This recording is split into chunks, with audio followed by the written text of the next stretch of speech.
आज का जो विषय है वो महिला आरक्षण को लेकर है।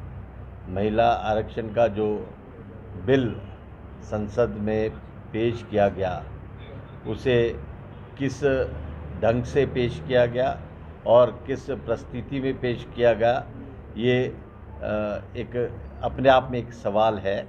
और माननीय प्रधानमंत्री जी ने विशेष सत्र जो बुलाया और विशेष सत्र बुलाने का जो मकसद था वो ये था कि महिला आरक्षण बिल को पास किया जाए, जबकि महिला आरक्षण जो बिल है वो ऑलरेडी 2023 में सभी के सहयोगों से जो सहयोगी पार्टियां हैं सभी ने अपना सहयोग दिया और उसे पास किया।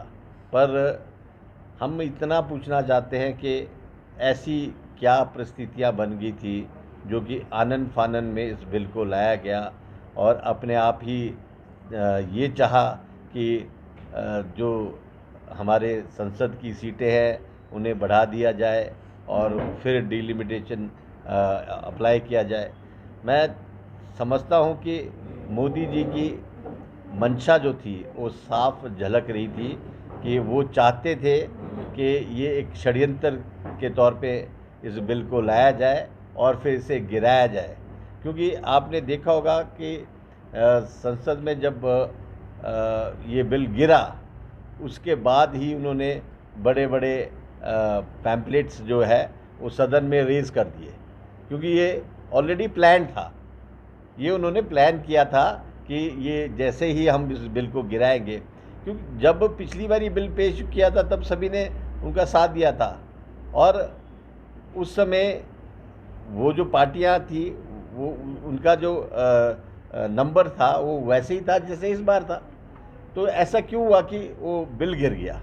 तो ये सारा एक षड्यंत्र के तौर पे उनका ये बिल गिरा है। और मैं बताना चाहूँगा कि आप सभी भाई बंधु जो पत्रकार मेरे भाई बंधु हैं, इस देश में कितने बड़े बड़े इश्यूज़ हुए हैं और आपने भाजपा को इनवाइट किया है और माननीय प्रधानमंत्री नरेंद्र मोदी जी को इनवाइट किया चर्चा के लिए, तो चर्चा के लिए क्यों नहीं आए?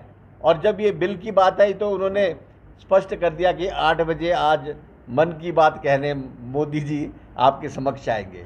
जब तो मन की बात करनी हो तब तो मोदी जी आ जाते हैं। पर मैं ये समझता हूँ कि जब ज्वलंत मुद्दे जो भारतवर्ष के हैं उनके लिए जब पत्रकार बंधु चाहते हैं कि वो आएँ और अपना इंटरव्यू दें और आप उनसे सवाल जवाब करें, उसके लिए क्यों नहीं आते? मेरा साफ उनके ऊपर प्रश्न है। और साथ में जो ये करार दिया जाता है कि जो कांग्रेस के लोग हैं महिला विरोधी है। अगर हम महिला विरोधी होते तो क्या हमारी जो प्रधानमंत्री सबसे पहली प्रधानमंत्री महिला थी तो हो सकती थी क्या? क्या हमने राष्ट्रपति महिला नहीं दी है?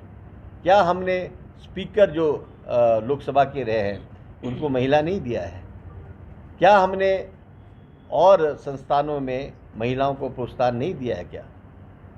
तो हमने पहली मुख्यमंत्री भी महिला दी है।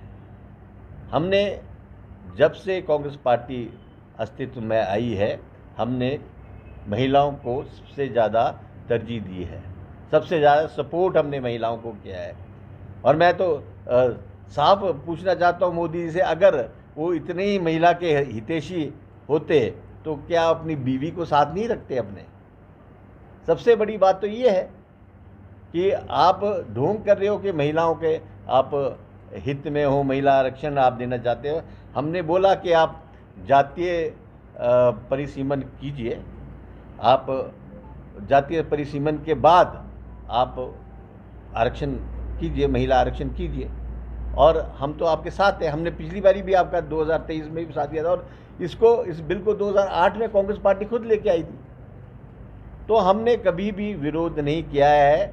ये सिर्फ मोदी जी ने 8 बजे आके अपने मन की बात कर दी और ये पूरे देश को ये संदेश देने की कोशिश की है कि हम महिला विरोधी है। कांग्रेस महिला विरोधी नहीं है। कांग्रेस ने हमेशा महिला सशक्तिकरण के लिए हमेशा कार्य किया है और हमारी जो मंशा है वो बिल्कुल साफ है। हम महिलाओं के साथ है।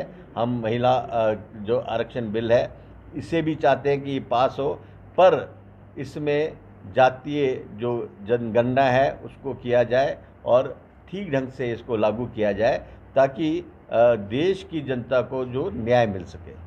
राहुल गांधी 30 तारीख को आएंगे।